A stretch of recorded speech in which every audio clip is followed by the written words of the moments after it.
Hello, everybody. Greetings to all. Welcome to the Snooker Hall podcast. I'm Dan Murrin. The Welsh Open is almost upon us. It's an event which boasts a lot of history, a lot of prestige. It's one of those tournaments on the calendar that you look forward to at the start of the season. You see when it's taking place. Of all of the Home Nation Series tournaments, it is the one with the most gravitas. To look ahead to this year's edition, I'm joined by one of the finalists from last year's edition. It's an honour to welcome Martin O'Donnell to the Snooker Hall podcast. Thanks, Dan. Pleasure to be on. It might not be the most appropriate way to begin a snooker podcast, but I think we should get it out of the way now. You're a Liverpool fan. I am, yes. Very big Liverpool fan. And your thoughts on... Well, actually, do you know, let's go a little bit further back. How did you get into Liverpool in the first place? Through my brother, actually, my older brother. My dad was an Arsenal fan. Yes. So without my brother, I probably would have been an Arsenal fan. But his best friend at school was actually a Liverpudlian. And their family had moved down from Liverpool, and basically they were best mates at school. So he just followed his best mate, and then I followed my brother. Basically, that's all in all. So Nice. yeah, luckily I followed my brother and not my dad. And your thoughts on the Klopp era? Obviously, the Klopp era has come to an end now, and the slot transition. Yeah. Thoughts on how that's going? I'm still devastated about Klopp, to be honest with you. Don't think he got treated properly at the end with the owners.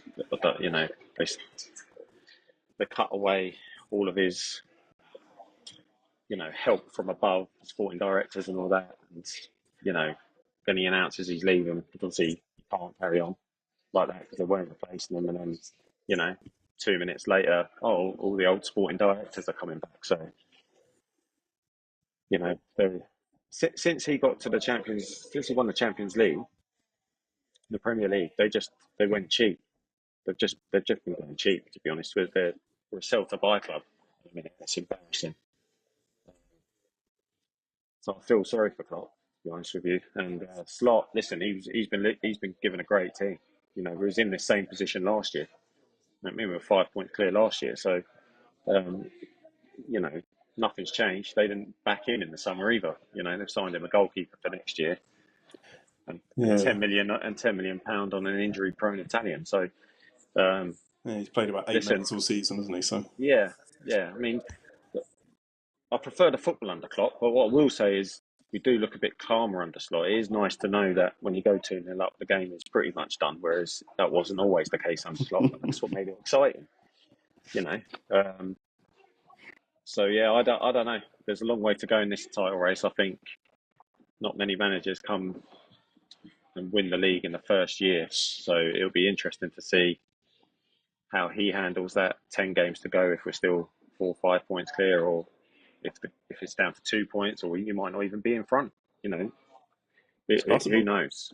It's all possible. So I think when the crunch comes, I think we'll start to find out about Slot, and then next season, once we've lost our big players, let's see how they rebuild. But fingers crossed that Elon Musk rumours are true, because they're going to go downhill massively if FSG stay there. They're going to go down massively, I think. Yeah. Well, it's not. I know it's it could be worse. Let's just say that. Still winning the league. Champions League form is going pretty well as well. So it could be worse on the pitch. They're doing. Oh yeah, no. Yeah. Oh no, they're doing great. They're doing great. But like I say, we were doing great this time last year, and we ended up with the League Cup. So it's not. You can't get that carried away.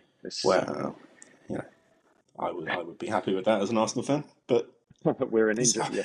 These entitled Liverpool fans, guys. Just, Well, but that's the difference in the size of club, right?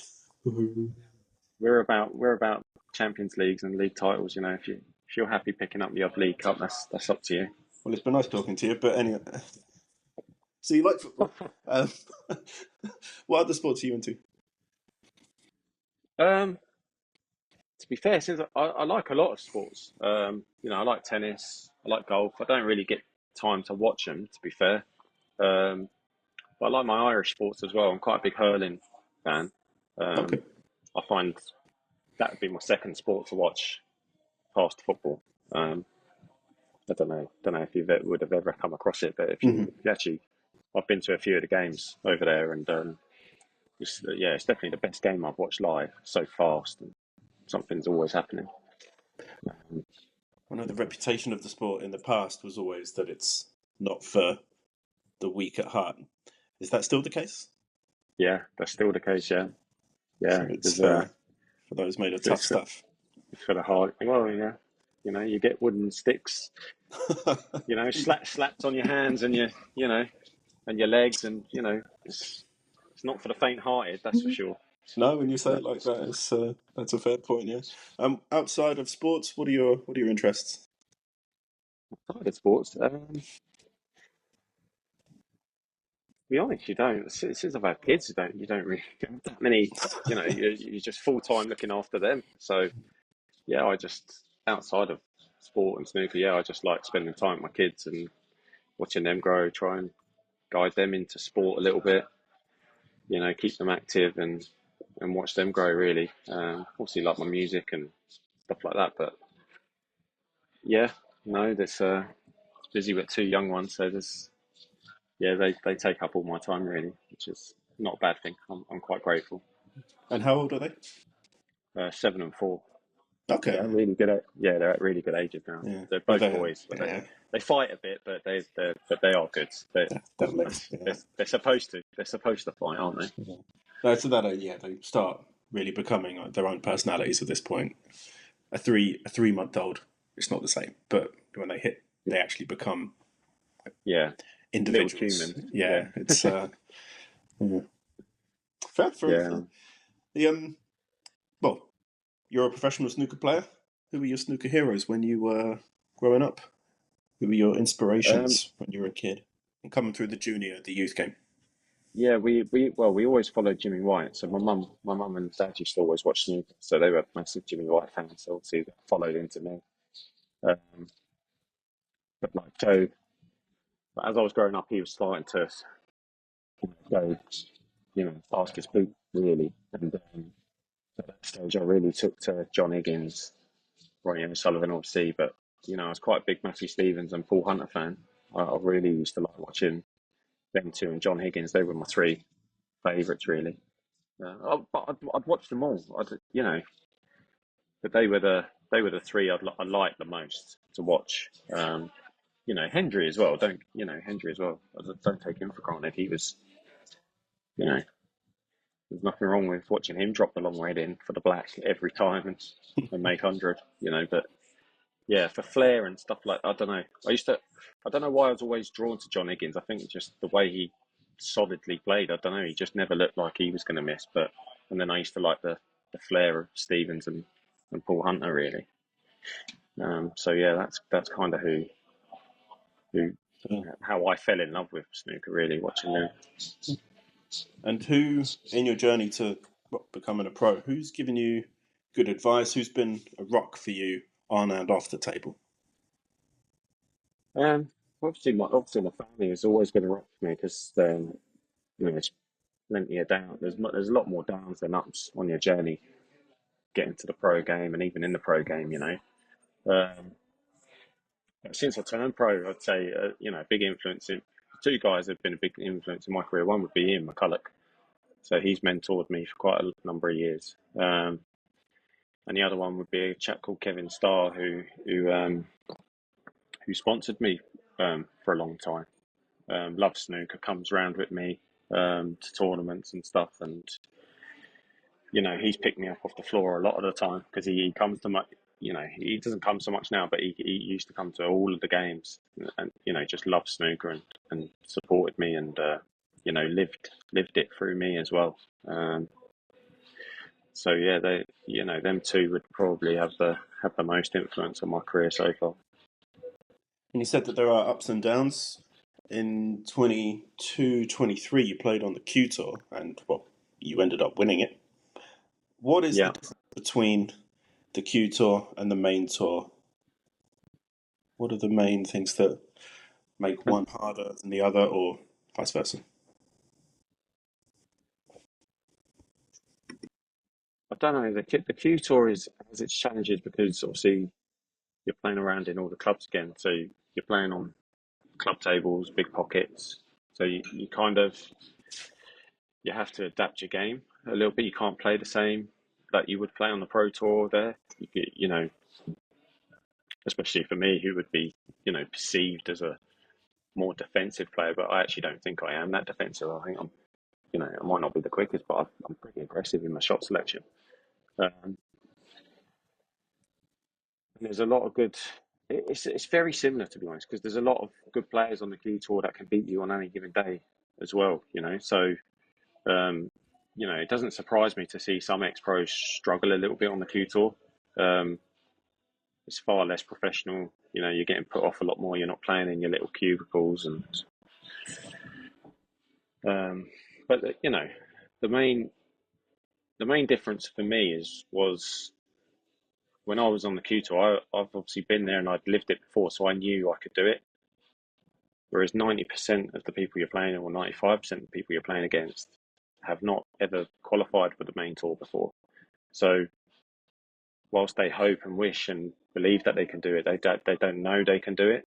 And I definitely saw that in the last event, the last couple of events of the Q Tour. You start to see people crumble a bit that were flying beforehand or doing really well, and then all of a sudden the crunch comes and they start looking at the ranking points and what they need, and which is natural. Look, we're all human beings, but I think where I was managed to stay in the moment, I knew obviously I had to win the last tournament.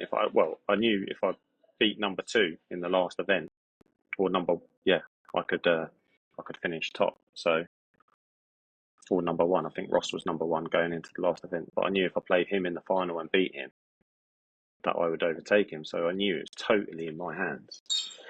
And as it happened, I did play Ross in the final, and that's how it worked out. But it was, for me, that it was a good clarity of mind then, because I could just concentrate on myself one game at a time and just give it everything. And yeah, Pro Tour's different. You obviously get to practice. It's a much more professional setup. There's obviously a lot more money available, so that's a different thing. Q Tours you're playing for 2-3 grand to the winner. Whereas on the main tour, that's if you win your first match. So there's a lot more rewards on the main tour, obviously. But it's just a more professional environment. And when I dropped off and I went through that year on the Q Tour, it made me think, come on, try and keep yourself in the professional. That's where you should be playing. That's where you belong. Just make sure you're not there again for many, many, many years. And, well, obviously, you made it back at the first attempt. You won the entire season. One of the things that, as an armchair fan, one of the differences that I would see from my point of view, and maybe from the fans' point of view, is the travel. So you get to travel to far and wide places on the main tour. Is that something you enjoy, or would you rather play closer to home? No, I enjoy the travelling. I enjoy going to new places. I've always wanted to travel the world. So the fact I get to do that with my job is, I'm very, very fortunate. So no, I don't, don't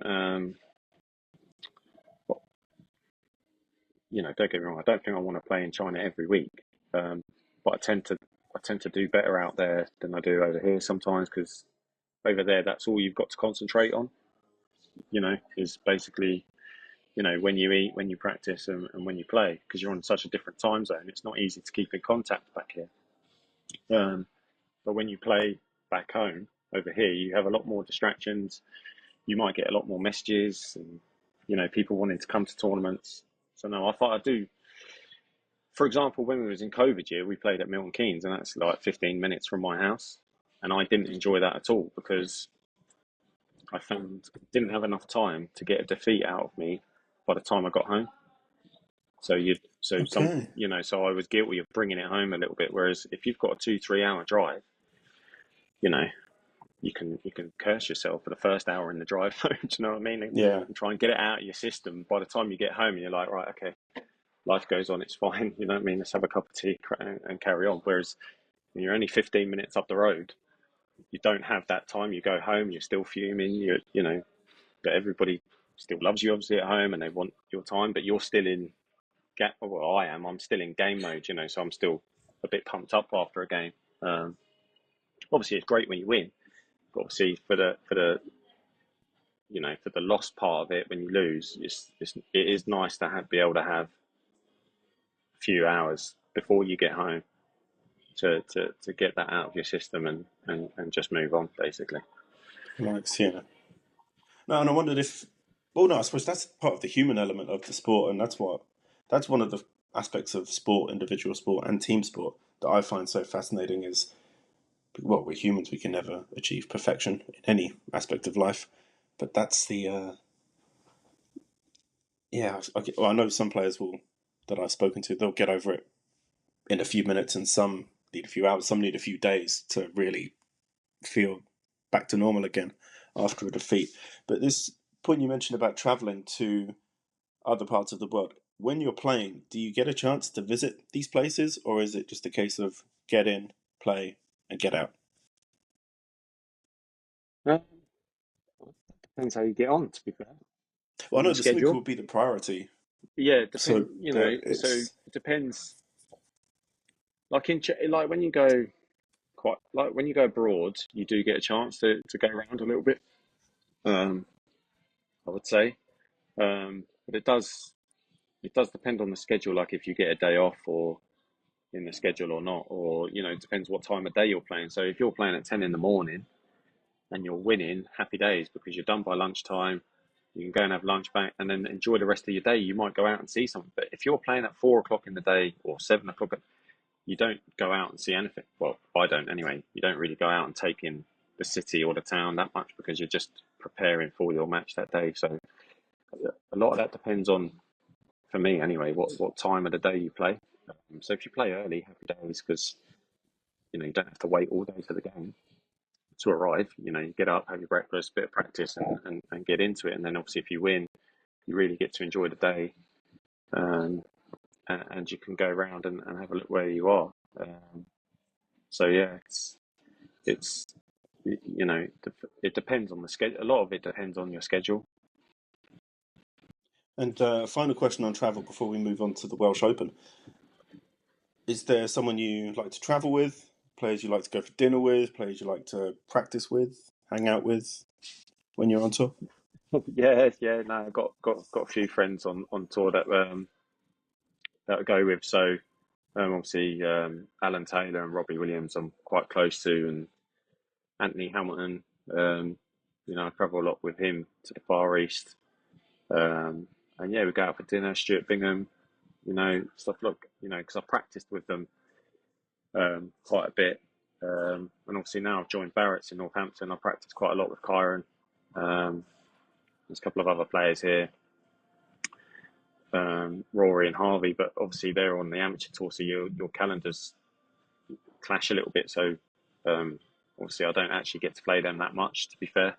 Um, so yeah, no, my main practice partners really would be Kyron at the moment. Um, Sometimes I get to manage to travel to the Leicester boys and play a few of them. But yeah, when the season's in full swing as well, like September to Christmas, you don't really get much time to play other pros. You're only back for a few days between each tournament, so generally you're doing a few hours solo just to keep sharp and fresh. So yeah, sort of this time of year and at the start of the season, like your pre-season, I find I'd have a lot of games with players, but then once the season gets going, you're playing that many matches anyway. You're sharp. You don't need loads of match play throughout the season. I don't think anyway. But um, some people are different. Kyron, for example, he has a game every day. He'd much rather have a game every day than do 2-3 hours solo. So Or I not? think everyone's a bit different, aren't they? Yeah, exactly. And that's as I said, that's part of the fascination of it. It's people have different ways that they're comfortable approaching the sport. Some people, well, we've heard about players who just don't like to practice at all. So it's Yeah. an instinct when they're out there. Sometimes it works, sometimes not. So it's yeah. Yeah, Close. I wouldn't listen to everybody that says that they don't practice. By the way, Yeah, I because can't imagine it's true. yeah, At that no, there's level, you gotta put some work in. It's listen, the people that say they don't practice and then you see them at the next comp and they're in the last 16 or something, you think, yeah, all right, mate, okay, fair enough. yeah, sure you don't. Yeah. If you want everybody to think you're that good, carry on. Oh yeah, I've never actually considered it that way. Maybe it's an ego thing. No, I don't need to practice, but I still do well. And yeah, I've never considered it that way. Maybe it's Yeah, an ego thing. Yeah.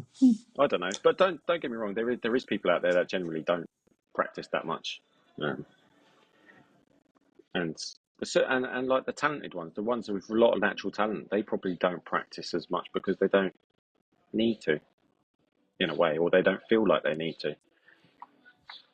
Some people are lucky that they get it. They can, they don't really go that rusty. So they're not all telling lies. Don't get me wrong, but there's definitely a few fishy ones out there. Yeah, it's a few slight exaggerations, maybe. We'll say that. Yeah. Closer to home, the Welsh Open is coming up on the calendar. I think I think it is appropriate to say that maybe it carries a bit more weight this year. Maybe there might be a slightly somber tone, but I think there might also be a tone of celebration and gratitude because we did lose some great personalities from Welsh snooker over the past year. What are your memories and thoughts of Ray Reardon and Terry Griffiths? Well, unfortunately, I never got to meet Ray, so I never came across him. But obviously, you always see on the TV. There's always clips of him playing back in the day, and lifting his world titles, and he's obviously a legend of the game. Someone who's won 6 world titles is just to win one world title is phenomenal, but to have won 6 is yeah, and he obviously shaped Ronnie O'Sullivan for a bit. So yeah, he always came across as like a really nice, genuine man. I never met him, but that's the perception you get of him, and everyone you speak to always says what a lovely man he was. Big loss, big loss for the sport really, and obviously the history of the Welsh snooker, and Terry's the same. So I've come across Terry quite a few times, and he really was a lovely, most genuine human being. Yeah, he had time for everybody really. And he'd give you little nuggets of advice here and there. He'd catch you on the practice table, and he just, yeah, he was very good at just making you relax. Even like I'd never worked with him, but he was just generous with his time. He'd just give you little nuggets here and there, which you would appreciate massively. Um, you know, when it comes from someone like him, 2 world titles, um, another legend of the sport, and I think a legend of coaching. Really, obviously, there's Joe Davis manual, coaching manual, and that. But I personally think Terry Griffiths and his coaching and coaching videos.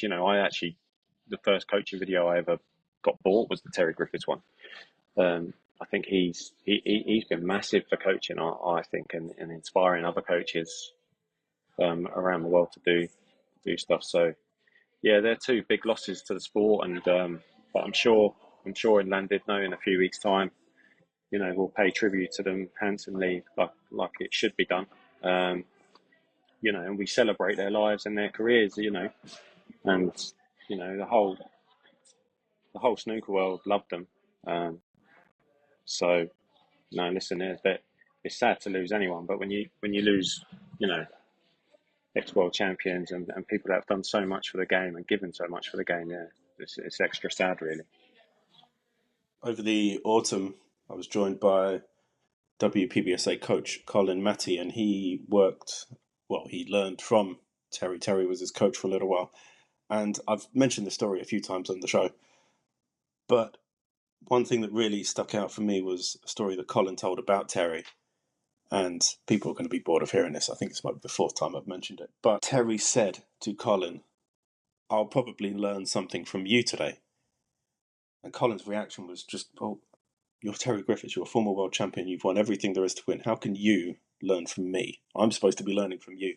But I think that was part of the humility, was that knowing that we could never achieve perfection. There's always just that little way to improve. And I think the part that people have been speaking about most, especially with Terry, is the sense of humour. Just life is supposed to be fun.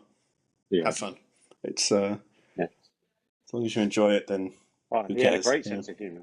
Yeah, he had a great sense of humour. He's very funny guy. Very dry sense of humour. He's just, yeah, no, it's really, really sad. Really sad. He was, I've had quite a few chats with him over the years, and just, yeah, I can't speak highly enough of him. He's just, he probably is the nicest guy I've met in snooker, to be honest.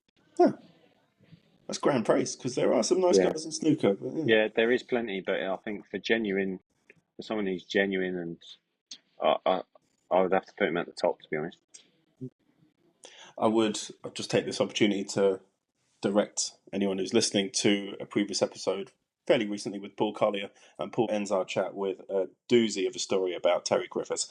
I'll just leave it there. I won't say what it is. Paul will tell it better than I could, but it's worth checking out. So the Welsh Open, okay, it's in the north of Wales now. What are your thoughts on the venue? From the fans' point of view, it's very well received. It seems to be a well organised tournament. Fans seem to have a good time. The location, the town is very nice. What are your thoughts on it from the playing side?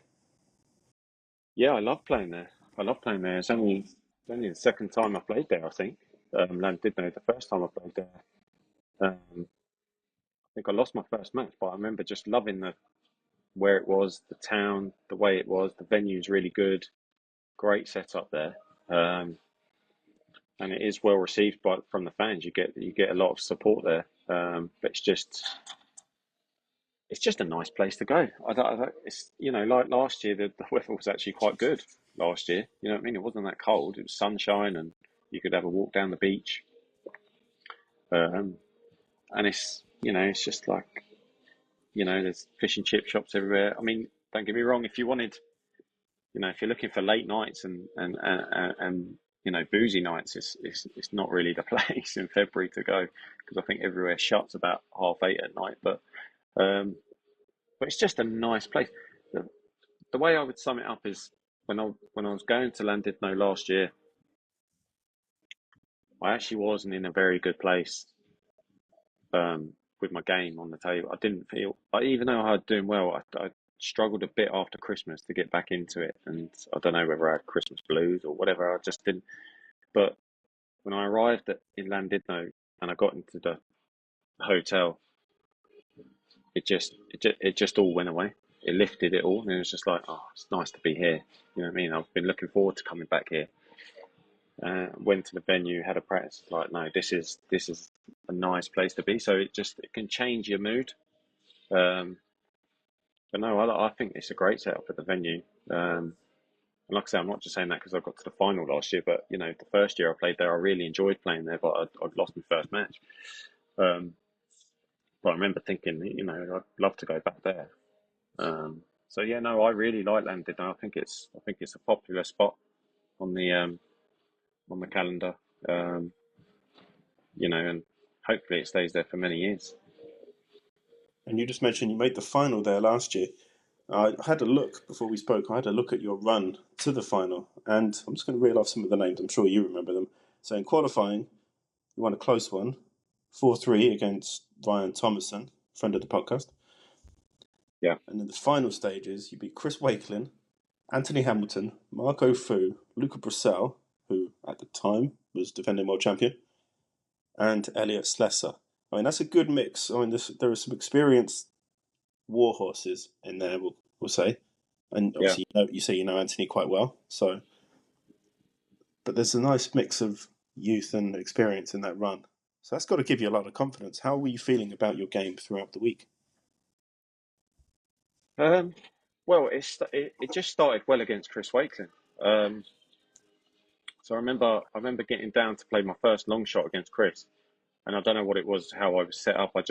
When I was getting down to play it, I just thought, this feels great, and I potted it, made a break, and from there on I just felt great, and I played really well. I think I don't know. If you go back and look at the scores, I don't think Chris scored many points in that game at all. I think I beat him 4-0 with 4 breaks. So, um, and he's obviously on the rise. And so, to beat him in the manner I beat him gave me a lot of confidence. Um, and then obviously going into Anthony Hamilton in the second game, that was tricky because obviously we're good friends and we've practiced a lot together. So kind of knew what we were both getting there, and I think I was 2-0 down against him. On the verge of going 3-0 down and nicked a frame to go 2-1, and then won the next three pretty well. Kicked into gear, and after that game, I kind of felt like,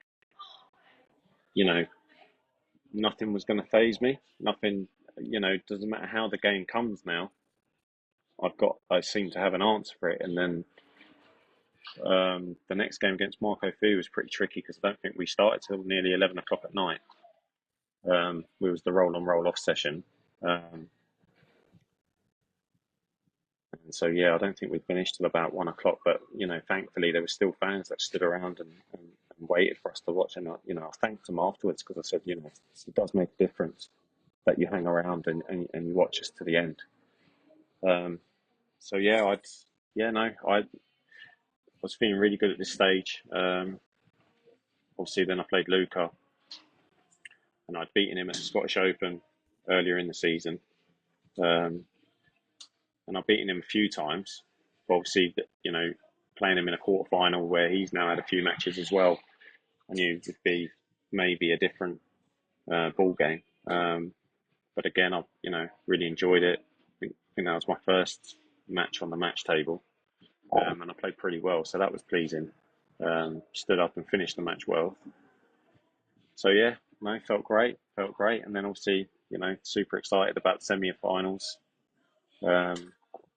Elliot's maybe a similar player to me. Not sure. So yeah, knew again was going to be a really tough game. He had been to some semi-finals before, whereas I'd been to one at the shootout, but that's it's not proper semi-final, is it? So so he was a bit more experienced at that stage of the thing, but I knew my game was in good shape. So I knew as long as I kept in control of my emotions, I'll give myself a chance. And we had a really good game. 6-5, if I remember. 6-5. Yeah, so I was 5-3 up in control. To be fair, of most of the game. But then he made two quick breaks. I think he made 270s back to back. I think to take it to 5 each. So in the space of about 20 minutes from 5-3, it was 5 each.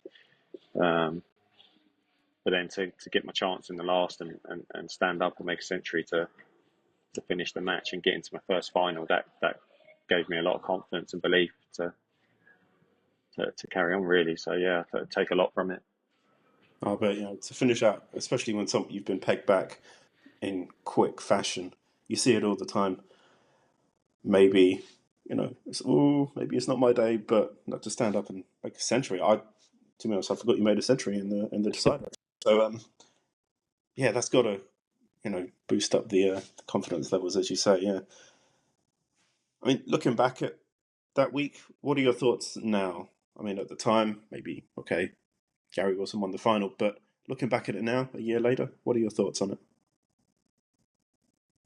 Yeah, I look back. I'm very proud of myself because like I said, I wasn't really in the best of shape going in there. Even though I was having a decent season, the Christmas break and stuff. You kind of when you just want it to keep rolling when it's going well.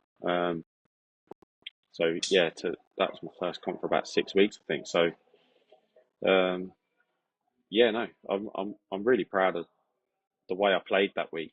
Um, I did, and I try and keep it in my mind because I have been trying to constantly play a bit quicker. And I did play a little bit quicker, but obviously the opportunities in the balls presented themselves a bit better to me as well. I scored really well, and I stood up when it mattered. So I look back very fondly. It goes quickly. I can't believe it's a year.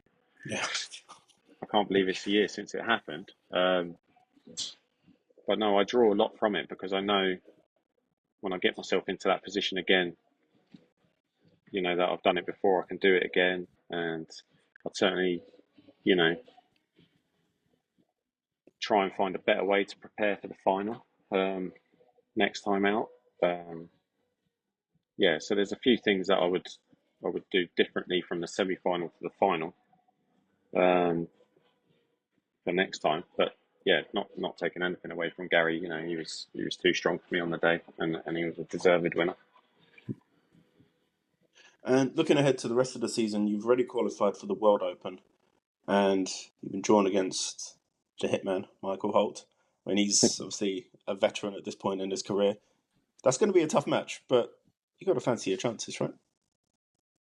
Listen, I fancy my chances in any match. It doesn't matter who I play. I know, and the Welsh Open has given me that extra belief. But not just that. Last season, I beat Mark Selby on TV. I beat Luca Brissell twice. I beat John Higgins last year. All these victories, they reinstall the belief that was already there, but it makes the belief stronger. So look, I know on my day I can beat anyone in the world. But snooker is a tough sport. You can lose to anyone as well. If you're a few percent off of it, you'll get tapped on the head. So no, looking forward to the World Open. It's to be honest, it's not really on my mind. The World Open, the Welsh Open's on my mind because that's first, that's next week and the week after. So I'm not. I haven't really. To be honest, I didn't even know I was playing Michael. I hadn't even looked at that. Well, there you go. I It's hadn't. an I hadn't. I exclusive for you hadn't. then. Yeah. I hadn't even looked at it. So. Sorry for spoiling. No, that's all right. That's all right. It's not. It's not like a superstitious thing that I don't look at the draw. My next priority is the Welsh Open, so that's what's on my mind. Fair enough. Um, You mentioned the shootout. You had a couple of good runs at the shootout. So I suppose there's two relevant questions I would ask you about this. What is your opinion on the waistcoat/polo debate and dress code in general? Listen, I think there's space for both. I personally prefer to play in a shirt and a waistcoat because it's something that happens when you're getting dressed and you put your shirt and your waist like right, I'm ready to go. And it must be like I don't know, a boxer getting his hands strapped up or something. It just feels like part of a routine. Obviously, I'm a bit older as well, so maybe I'm a bit of a traditionalist. But you can't be stuck in that. So I think we do need some tournaments where we do play in polos and the dress code is a bit more up to date. For younger people as well. And when you look at the darts, they're starting to bring it in now. Was it in the Champions of Champions where they had the t-shirts and nicknames on the back and stuff Yep. like that? So yeah, I definitely think we need to move towards that in a few tournaments. But then, your big ones like the UK Championship and the Masters and the World Championships and, maybe a couple of others, I think would need to, in my opinion, stay as a traditional waistcoat bow tie event. So I think there's space for both. Maybe we need a few more that are in polos. Yeah, it's I'm not for or against it really. It's just I think you've got to move with the times now. You know, it's, you know, there's some events that you don't. We need to jazz them up a little bit probably. And also related to the shootout, it does divide opinion amongst fans, and I'm sure it does amongst players as well. My opinion is I kind of like it. I like the fast-paced nature of it. I also like the fact that it does test another part of the player's game, the ability to think quickly under pressure and to react and execute the shot under pressure, but also the fact that mistakes and fouls are punished severely with ball in hand. It's a massive, massive penalty, bigger than in normal snooker, we'll call it. Given the fact that the rules are so different, do you think the shootout should be, or the snooker shootout as I like to call it, should be a ranking event or not? No, there's anybody out there who really thinks it should be a ranking event, even the guys that have won it, have openly said it shouldn't be. But we have been told that if it's not a ranking event, it doesn't work for TV. So we don't know how true that is, but we can only go off what we get told. So I would much rather have the shootout on the calendar with it being a ranking event than we lose it altogether, because I think for the fans' point of view, and for me, it's addictive to watch. It's unique to play in. Every year, doesn't matter how many years you've played in it, the first round is always a bit shaky and a bit nervy. You don't know what's going to happen. So, it produces feelings in the playing side of things that you don't really get in other tournaments. But it's an addictive watch. It's over quite quickly. It's I would. I'm all for keeping it. To be honest with you, should it be a ranking event? Probably not. But it is what it is. It's going to help some people, not help some other people. I, I don't know. Yeah. I think there's too much. I think there's too much debate about these things sometimes. People have got to be careful what they wish for. A lot of people used to moan about some tournaments, low prize money, blah blah blah. And then after COVID, and not even just after COVID, but when we lost them, things like Gibraltar, and all of a sudden people are like, oh, why haven't we got that anymore? Hmm. It's like, well, we used to moan about going there because the money wasn't good enough. Now it's gone. You want it back. So I think you need to be a bit careful what you wish for. So I'm on the side of keeping events and adding more events rather than getting rid of events. So I don't think we should be getting rid of events. Mhm. Are you hearing some feedback? They're emptying the fruit machine. Perfect, Simon. Do you know what? Sorry. No. It's a real sound. We'll go with it. It's not that bad. I thought it was feedback or something, but yeah, okay. No, someone's not won the jackpot. They're just emptying it. No, Do you want me to move to the other side? no. I'll move to the other side. It's up to you. It's fine. It's not that bad. It's really not that bad. It'll be a bit quieter on the other side. Hold on. Okay. Might be a bit.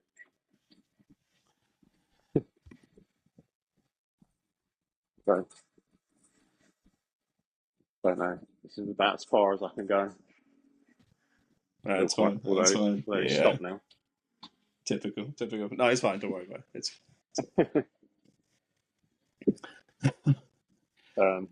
So I don't know if you caught that, but yeah, I'd rather keep events and add to them rather than take them away. Mm-hmm. I've sat by another speaker, haven't I? Well done. Didn't we? Hey? Can't have any peace in this place. Yeah. All right, People calling you, wanting your opinions on smoke. Yeah, all you want to do is practice. Yeah. Sorry. Is that better? Perfect. I suppose an important question I would ask is, what advice would you give to talented youngsters who are looking at a career in snooker? Work as hard as you possibly can every day to make yourself better, because the money you can earn now in snooker can really change your life and set you up forever. If you're a young player now and you're getting on the tour at 19, 20, you could have 25 years, 30 years, towards the upper parts of the game. And, the prize money keeps going up. We're getting more tournaments, bigger tournaments. The Middle East is coming into it now. I would just, stay focused, stay humble, don't get too down, don't get too up. Try and stay on an even keel for your long term goals, and just work really hard so that you don't have to go and get a job when you finish playing snooker one day, because the opportunity is there now for you to do that. So make snooker your life. Try and stay fit. Try and eat healthy. Try and do as many things right as you possibly can, so that when you go to a tournament and you go to break off, there's you've done everything you can, and then just enjoy the matches. Just enjoy them. Try not to let them bog you down. Just go in with no fear, and just play your natural games, and just try and give it everything, because there's a lot of opportunity out there now. So just try and get good people in your corner, people who really want you to do well for you. Yeah, keep a close knit, close tight, you know, um, circuit of friends and family. You know, don't bring too many people with you to a tournament. Do you know what I mean? Because they're just going to distract you. And just stay focused on your goals. And like I say, the first few years might be rocky because it's sports tough. You'll be playing against seasoned professionals, people that might be slightly better than you at the start. But you know, just keep believing, keep working hard, and enjoy it. Enjoy it because that's the main part of it. If you don't enjoy what you do, it doesn't really matter how much money it pays you. You'll never be happy. So you're better off to go and do. So if they can, I try and think, how did I feel when I used to get on the table when I was 14, 15, and try and just, if you can keep that enthusiasm in your practice and your everyday life and stuff, then I think they'd be absolutely fine. Well said. Martin, thank you for taking the time to chat today. I really appreciate it. It's good to get to know a bit more about the players, your thoughts, your opinions, your personalities, because everyone's different. Everyone approaches the game in a different way. So thank you for sharing. I appreciate it. That's okay. No worries. Pleasure. Good luck for the rest of the season. Hopefully you'll come back and speak to me again in the future. Yep, no worries. Love to, Dan. Cheers, Thanks, mate. mate. Thank you again to Martin O'Donnell for taking the time to speak on the Snooker Hall podcast. It's always a treat to hear from someone who has experience of a ranking tournament in that particular event and in such recent times as well. So I really appreciate Martin taking the time to share some of his thoughts and memories. And on top of that, he's a really nice bloke too. So he's always welcome back on the Snooker Hall podcast. If you have any thoughts regarding the recently concluded German Masters or Championship League or the upcoming Welsh Open, get in touch. The email address is contactus@thesnookerhole.com. You can also follow the show on X, Blue Sky, and Instagram now. The handle for all of these platforms is @thesnookerhole. Any reviews, any 5-star reviews, should I say, on Spotify and Apple Podcasts are more than welcome and are greatly appreciated. It will help other snooker fans find out about this show.